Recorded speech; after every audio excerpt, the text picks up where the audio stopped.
에스겔서 말씀을 통하여 함께 나누려고 하는데, 이 에스겔은 사실 읽는 것이 쉽지 않아요.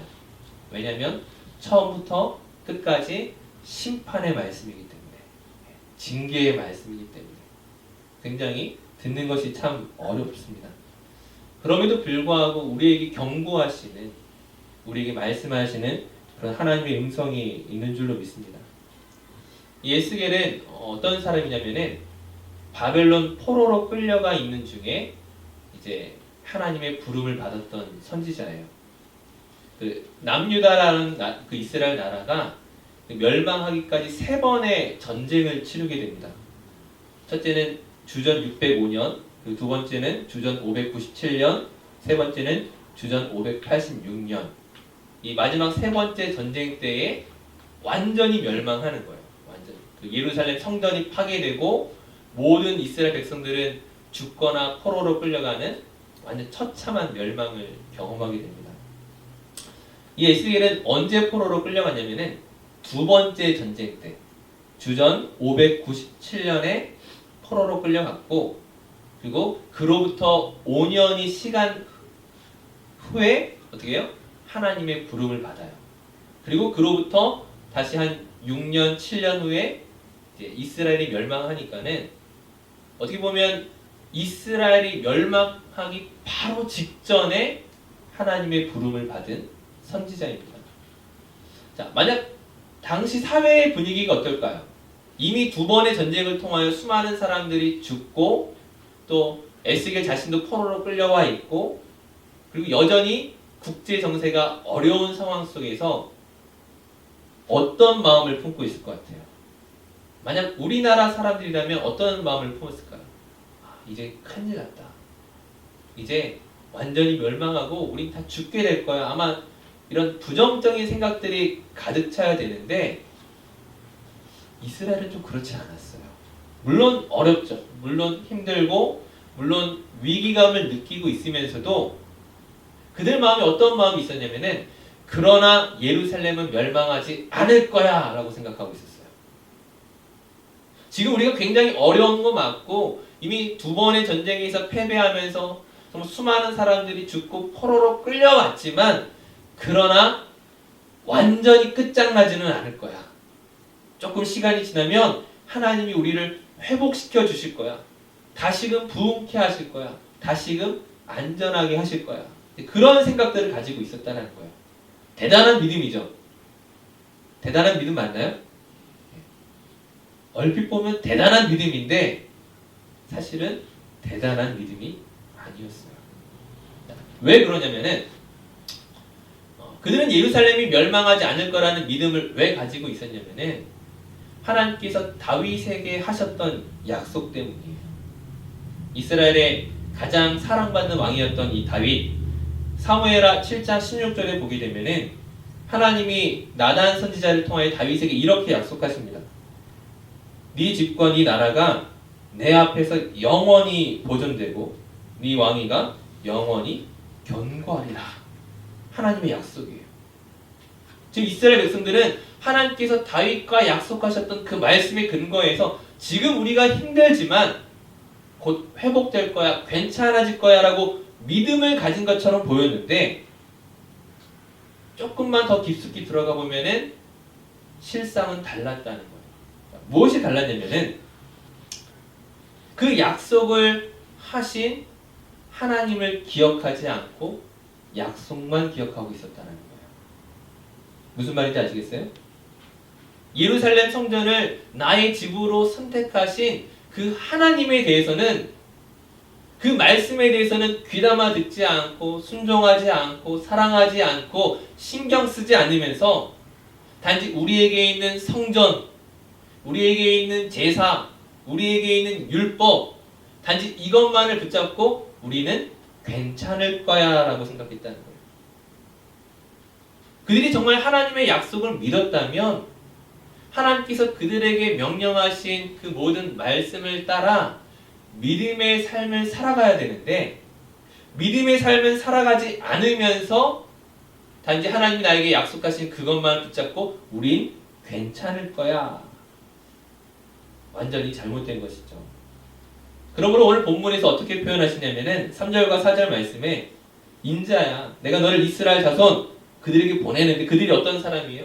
패역한 백성이고 나를 배반하는 자이다. 얼굴이 뻔뻔하고 마음이 굳은 자이다.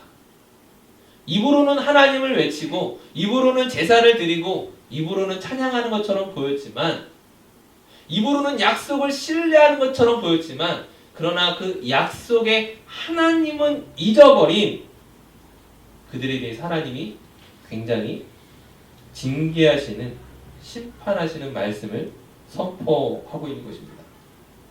그 모든 선포의 말씀을 들으면서 이스라엘 백성들이 회개하기는커녕 어떻게 반응해요? 야, 네가 뭔데 이스라엘이 멸망할 거라고 이야기하느냐? 이 하나님이 세우신 이 성전이 무너질 거라고 네가 어떻게 예언하느냐? 그러면서 에스겔 선지자라든지 예레미야 선지자라든지 이런 사람들을 오히려 멸시하고 심판하고 어렵게 만들었다는 거예요. 멸망이 코앞에 왔는데 회개하지 않는 이스라엘 백성들의 모습을 보면 사람이 참 어리석다는 것을 느껴요.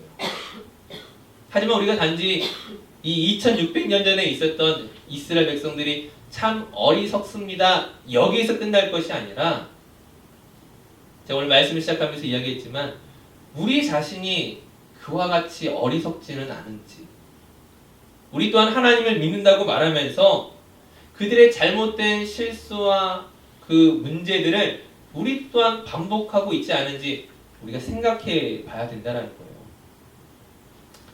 오늘날 교회가 위기인 시대라고 말합니다. 아마 여러분들 태어났을 때부터 아마 그 이야기 들었을지도 몰라요.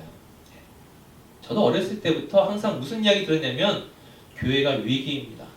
이 위기를 극복하기 위해서 교회가 변화되어야 합니다.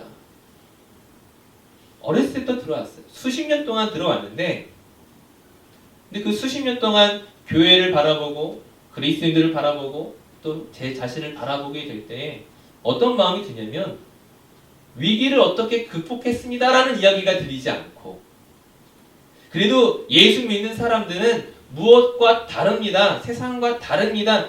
이런 이야기가 들리는 것이 아니라 여전히 안타까운 소식만 들리는 거예요. 그리고 어느덧 그런 소식에 익숙해져서 교회가 위기라는 말을 들어도 더 이상 위기처럼 여겨지지 않는 그런 상황에 이르렀다는 생각이 들었습니다. 마치 누구의 모습과 같아요? 2600년 전에 이스라엘 백성의 모습처럼.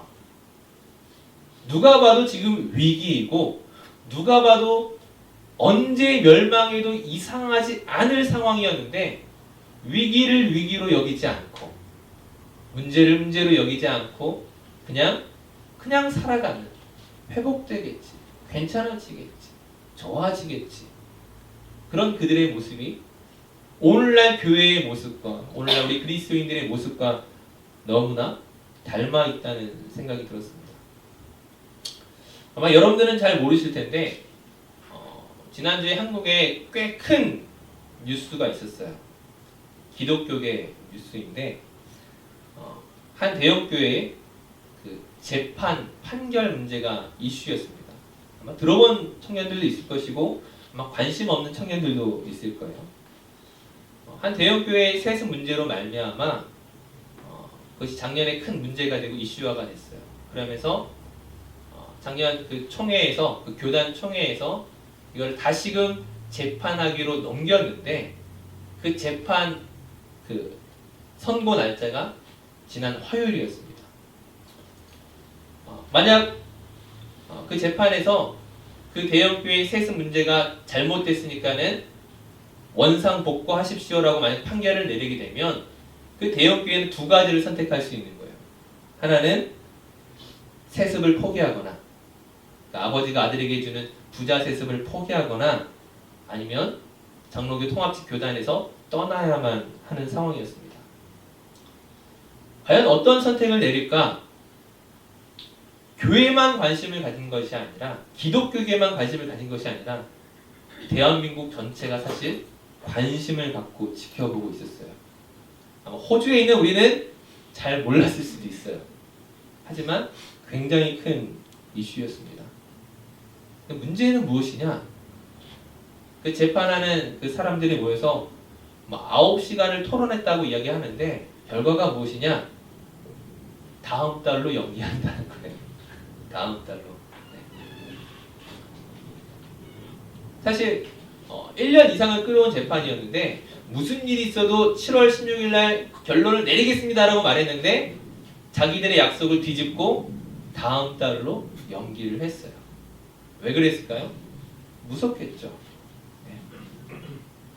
만약 그 판결을 무시하고 부자 세습을 해서 한국 사회로부터 교회가 엄청난 비난에 처하게 될 것이 두려웠을 수도 있고, 혹은 그 교회가 교단을 탈퇴하면서 그 교단이 가지고 있는 굉장히 막대한 어떤 물질의 문제를 포기해야 되는 것이 두려웠을 수도 있고, 그러면서 그냥 판결을 뒤로 미루는 거예요.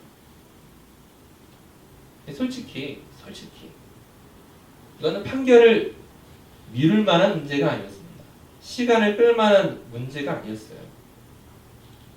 어떻게 보면 오늘날 한국교회가 위기라고 말하는 이때에 그 위기의 정말 가장 대표적인 모델처럼 보였던 이 사건에 어떻게 처리하느냐에 따라서 교회가 앞으로 회복될 수 있는 가능성을 가질 수도 있고, 때로는 교회가 더 이상 사회로부터 그 어떤 신뢰도 얻지 못하고 완전한 바닥으로 추락할 수도 있는 상황이었어요. 당연히 무엇을 선택해야 되겠습니까? 교회가 위기라고 말하고 그 위기의 모든 가장 키워드가 지금 거기에 있는 상황 속에서 교회가 살아남기 위해서, 교회가 사회의 신뢰를 회복하기 위해서, 정말 그리스도인들이 부끄럽지 않기 위해서 선택해야 할 것이 너무나 뻔함에도 불구하고 그것을 미루어 버리는, 그것을 두려워하는 사람들의 모습을 보면서 이것이 인간이 가진 얼마나 나약함인가, 인간이 가지고 있는 얼마나 큰 문제인가를 생각해 봅니다. 단지 재판 결과만 연기한 것이 아니라 계속 들려오는 소식은 무엇이냐면은 교단의 헌법에서 세습에 대한 항목을 삭제하자, 그런 것들을 로비해가지고 막 상정되고 안건이 올라오고 이런 상황들을 보면서 이제 자칫하다가는 교회가 완전히 사회로부터 버림받을 수 있겠다라는 그런 두려움이 있습니다. 근데 진짜 두려운 게 무엇인지 아세요? 어떻게 보면 교회는 사회의 신뢰를 잃을 만큼 잃었는데, 그것보다 더 무서운 것은 과연 하나님께서 오늘 우리의 교회를 보시면서 과연 무엇이라 말씀하실까 생각하는 것입니다. 사회의 신뢰를 잃어버린 것까지 괜찮아요. 하지만 하나님이 그 교회에 대해서 더 이상 용납하시고 은혜 베푸시고 긍휼히 여기기를 만약 거부하신다면 정말 교회는 그 어떤 위기와 비할 수 없는 문제를 맞이하게 될 것입니다. 교회의 주인이 누구입니까? 교회의 주인은 예수 그리스도입니다. 예수 그리스도가 걸어가시는 그 길을 따라가는 것이 바로 성도인 우리이죠. 과연 이 모든 재판의 결과를 보면서 단지 꼭 이 문제뿐만이 아니라 오늘날 우리가 이 교회와 세상과 그리스도인들을 바라보면서 과연 정말 우리 교회의 주인이 예수 그리스도인지, 아니면 물질이 주인으로 되어 있는지, 권력이 주인이 되어 있는지, 사람이 주인이 되어 있는지, 목사가 주인이 되어 있는지, 아니면 내가 주인이 되어 있는지, 우리 자신을 다시 한번 돌아볼 수 있어야 된다는 거예요. 좀 무거운 이야기이지만 말씀을 시작하면서 그런 이야기를 했죠.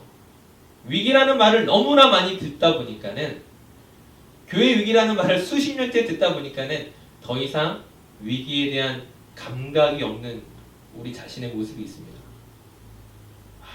대형교회가 어쩌고 어떤 문제가 이걸 떠나서 나 한 사람도 사실은 올바른 신앙인으로 선다는 것이 너무나 어렵고 힘든데 나는 거기에 관심 가지지 못하겠어요. 도저히 신경 쓰이지 않아요 라고 우린 말할 수도 있지만 그렇게 생각하면 다 같이 무너질 것입니다.